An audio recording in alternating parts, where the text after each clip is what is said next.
நல்லா வர ஆரம்பிச்சிடும். பொதுவாக வந்து நம்ம சேறு கலக்கும்போது என்ன சொல்லுவாங்கன்னா, இப்போ வந்து டிராக்டரில் வந்து சேறு கலக்குறாங்க. அதனால் அதிகப்படியான அளவுக்கு வந்து சேறு கலக்கப்பட்டுருது. அதன் காரணமாக என்ன ஆகுதுன்னு கேட்டிங்கன்னா, நம்ம வைக்கக்கூடிய நாற்றுக்களுடைய நெல் நாற்றினுடைய வேர்கள் வந்து பிடிக்க முடியாமல் இருக்கும்.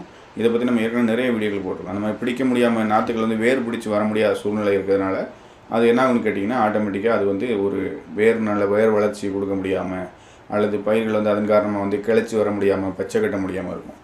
ஸோ இந்த காலகட்டத்தில் வந்து நம்ம கடைசி உழவின் போது அல்லது நடவின் போது வந்து நம்ம வந்து ஏக்கருக்கு 10லேருந்து 15 கிலோ கொடுக்கலாம். அதிகபட்சம் குறைஞ்சபட்சம் ஒரு 10 கிலோவாவது ஜிங்க் சல்ஃபேட் வந்து கொடுக்குறது நமக்கு வந்து நல்லா அந்த மண் வந்து இறுக்கம் கொடுக்கும். முதலாவது நடவின் போது வந்து நம்ம ஏக்கருக்கு 10 கிலோ ஜிங்க் சல்ஃபேட்டை வந்து நல்லா பவுடர் பண்ணி போடும்போது, எல்லா பக்கம் போடும்போது நல்லா வந்து மண் வந்து இருக்க ஆரம்பிச்சிடும். வளர்ச்சி வந்து நல்லா வேர் வளர்ச்சி கொடுக்க ஆரம்பிச்சிடும். அது மாதிரி வந்து பச்சையும் வர ஆரம்பிச்சிடும். நல்லா பச்சை கட்டி வர ஆரம்பிச்சிடும். ஸோ ஜிங்க் சல்ஃபேட்டை வந்து நம்ம நடவின் போது போடுறது ரொம்ப ரொம்ப அவசியமானது.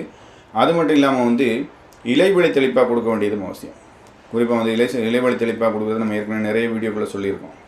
சாபிலைசர் அப்படின்னு சொல்லக்கூடிய பொருள் வந்து சாபிலைசர்னு சொல்லக்கூடிய வந்து கார்பன் டை மேங்கோசைட் வித் வந்து NPK, calcium, magnesium, sulphur, zinc, ferrous, manganese, molybdenum, sulphur போன்ற எல்லா சத்துக்களும் சேர்ந்துருக்கக்கூடியது சாபிலைசர். இந்த சாபிலைசர் வந்து பார்த்திங்கன்னா நோய் மருந்தும் ப்ளஸ் வந்து என்பிகே, மைக்ரோநியூட்ரியன் எல்லாமே சேர்ந்துருக்கக்கூடிய ஒரு ஃபோலியார் ஸ்ப்ரேயாக கொடுக்கக்கூடியது, அல்லது வந்து வேர் வழியாக கொடுக்கக்கூடியது.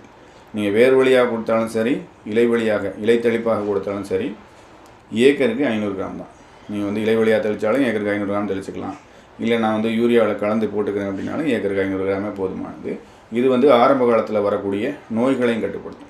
நண்பர் கேட்ட மாதிரி இந்த வேர்கள் பிடிக்காத போது நம்ம வைக்கக்கூடிய நாற்றுகள் வந்து ஏற்கனவே சேர் அதிகமாக இருக்குது. அதனால் வந்து வேர்கள் பிடிக்காத போது மெயினாக வரக்கூடிய பிரச்சனை வேர்கள் பிடிக்கலனாலே அங்கே வந்து பயிர் சரியாக வந்து வளர்ச்சி கொடுக்காது. முக்கியமாக வேர் வளர்ச்சி இல்லாத போது பயிர்கள் வந்து அங்கே பிடிப்பு இல்லாமல் இருக்கிறதுனால அது என்ன ஆகுனா அது வேர்கள் அழுக ஆரம்பிக்கும். அந்த இடத்துல வந்து வேர் அழுக வந்து ஆரம்பிச்சிடும். வேர் வந்து அழுக துவங்கிடும்.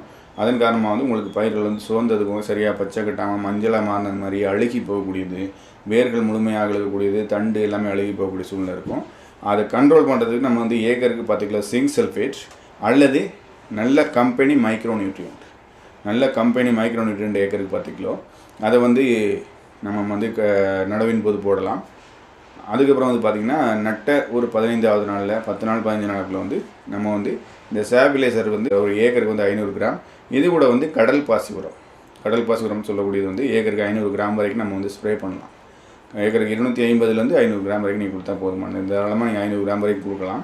முக்கியமான விஷயம் கடல் பாசி உரங்கள்னு சொல்லி இன்றைக்கி மார்க்கெட்டில் வந்து நிறைய கம்பெனிகள் வருது. நாள்தோறும் புது கம்பெனிகள் வருது. நிறைய புது கம்பெனிகள் வந்து இது கடல் பாசி உரம் அப்படின்னு மாதிரி கொடுக்குறாங்க. ஆனால் எல்லாமே வந்து இதில் எஃபெக்டிவாக இருக்குமான்னு கேட்டிங்கன்னா கண்டிப்பாக இருக்காது.